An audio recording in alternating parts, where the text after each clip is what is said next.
quand la plupart des Juifs qui étaient ici sont partis, comment ça s'est passé, qu'est-ce qui s'est passé ici. Moi je ne sais pas, je n'étais pas là pour vivre ces moments-là, mais il semblerait que la communauté juive, plutôt dans son ensemble, a fait une option, a choisi d'appartenir en France. Voilà. Ça c'est, on a le droit de le dire aussi. Ça n'est pas être antisémite que de dire qu'il y a aussi une responsabilité aussi de cette communauté-là dans ses choix. Mais non, ça ne fait pas, pour moi, dans mon esprit, bien évidemment, Jésus-Christ est né juif,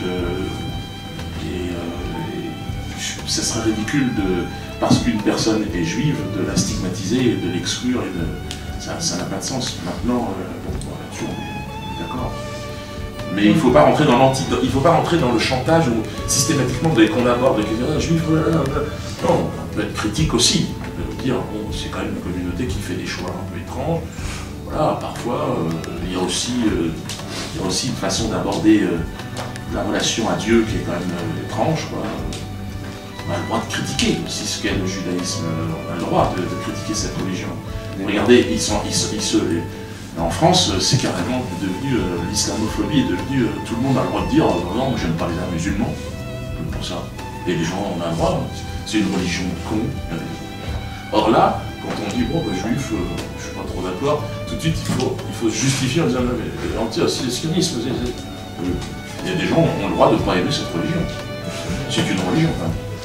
C'est un mode de pensée, on a le droit de... Je suis assez d'accord pour... Même si... Mais on a grandi dans une sorte de fébrilité où il faut toujours, dès qu'on aborde... on prononce le mot juif, il y a tout le monde est un peu comme ça, ils ne savent pas comment faire... Ici un peu moins. C'est vrai qu'en France, tu évites les gens malades. Ah bah en France, c'est impossible, et tout de suite, sionisme. J'ai toujours payé mes impôts, vous imaginez bien que j'ai un comptable, un expert comptable qui a toujours été très vigilant, parce qu'on est particulièrement la cible de contrôle sur les années. Et puis tout d'un coup, on me demande de payer 800 000 € parce que j'aurais racheté tout d'un coup ma maison au prix où je l'avais acheté.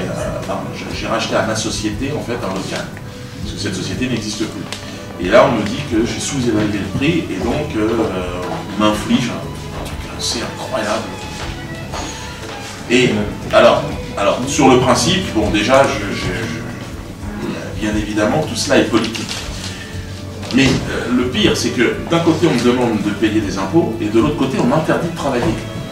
C'est ça le sionisme. C'est-à-dire que tu dois payer, mais tu n'as pas le droit de travailler. Mais comment je fais? Alors je dis, condamnez-moi à travailler, condamnez-moi et prenez les recettes de mes spectacles. Je dis non, ça ne fonctionne pas comme ça. Tu dois payer cette somme, ou t'enfuir au Cameroun. Peut-être que c'est ça. Ou en Russie, comme Gérard Depardieu. Bon, je vous ai dit, je préfère Alger. Mais non, moi je reste jusqu'à ce que tout d'un coup leur imposture, parce qu'ils sont toujours très arrogants, ils en font toujours trop. Et le pouvoir sioniste aujourd'hui en France est imbu de lui-même. Il est dépassé. Je pense qu'il est aujourd'hui en pleine crise, quoi. Et la France s'effondre. Le peuple de France, on le voit, il y a des manifestations qui regroupent un nombre de personnes, on n'avait jamais vu ça dans les rues, à part une Coupe du Monde de football, quoi. Donc là, c'est vraiment, ça m'apparaît comme un moment de changement. Alors, moi, je vis dans ce système est particulièrement violent avec moi. Alors, on parlait du fisc, c'est l'une des branches, en fait, administratives de pression sur un individu. Bon, là, j'ai pu, par le travail, on a pu racheter, ma femme, et donc la société qui nous produit en France, a pu racheter ce local. Mais c'est pareil, c'est-à-dire en hypothéquant sur la tournée. C'est-à-dire si je ne peux pas travailler, si cette société ne peut pas travailler, je veux dire, on va se retrouver dans la même situation. Donc en fait, l'idée, c'est vraiment l'asphyxie financière. C'est la stratégie du sionisme. Le sionisme voue une relation quasi divine, mystique avec l'argent. Parce que c'est l'argent est le moteur pour eux, puisque le paradis est sur terre, il est terrestre et c'est par la consommation et c'est par la jouissance de la vie, de l'argent, de l'instant que l'on s'épanouit. Donc en me privant d'argent, ils ont la sensation qu'ils vont me faire taire. Mais évidemment, ça fait l'effet inverse. C'est-à-dire que je partirai de cette planète sans rien, comme je suis arrivé, moi. Et je n'ai pas du tout l'intention d'emporter quoi que ce soit. Mais juste là, j'utilise un local pour tourner des choses, faire des quenelles. Donc là, en fait, ils sont stupides dans leur façon de penser, mais ils vous freinent dans votre... ils vous parasitent dans votre élan. Mais au final, ils perdront parce que leur projet n'est pas... le mensonge ne peut pas réussir à convaincre l'esprit de chacun. Et je pense qu'il y a des moments dans la vie où l'homme est face à lui-même, et là, il a besoin de vérité. Et je pense que le sionisme est tellement basé sur le mensonge qu'il a réussi à corrompre les esprits dans la consommation, dans ce qu'est la vie d'aujourd'hui, le Barnaba.